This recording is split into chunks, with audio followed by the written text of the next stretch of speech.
Merci. Frédérique Massat. Merci, Monsieur le Président. Donc, moi, personne ne sera étonné si je vous parle de l'élevage en zone de montagne. Je remercie à ce titre les rapporteurs qui ont bien voulu auditionner l'Association nationale des élus de la montagne. Alors, c'est vrai que cette audition s'est faite dans l'une des premières, puisqu'elle datait du mois de mars, et que depuis, quand même, il y a eu un certain nombre d'avancées, notamment au niveau européen.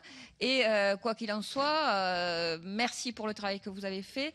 J'ai toutefois un certain nombre de divergences, si vous le permettez, avec notamment votre vision sur la convergence, puisque concernant l'élevage de montagne, les éleveurs en zone de montagne que nous rencontrons presque toutes les semaines au niveau de l'Association nationale des élus de la montagne souhaiteraient effectivement que la convergence soit plus rapide, parce que c'est pénalisant pour eux. Donc je souhaitais quand même le dire et vous le relater, bien que je comprenne, puisque j'ai lu votre rapport, qu'effectivement ça peut déséquilibrer les autres productions. Je le comprends tout à fait.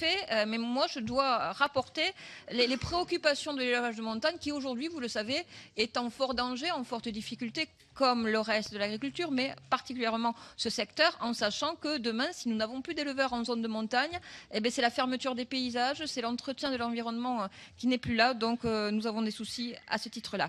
Je souhaiterais également rajouter que la demande des agriculteurs en la matière, c'est d'adapter les droits à paiement de base aux spécificités de la montagne. Certes, il y a eu de grands progrès. Certes, il y a le renforcement de l'ICHN que vous avez relevé et que naturellement les élus de la montagne se félicitent. Mais effectivement, nous avons également la problématique de la PHAE, la prime herbagère environnementale, qui va disparaître pour être couplée à l'ICHN. Alors là-dessus, l'inquiétude des éleveurs de montagne, c'est de voir qu'il n'y ait pas quelque part le masque de cette agglomération d'aides qui se fasse au détriment de la substantiel renforcement de l'ICHN.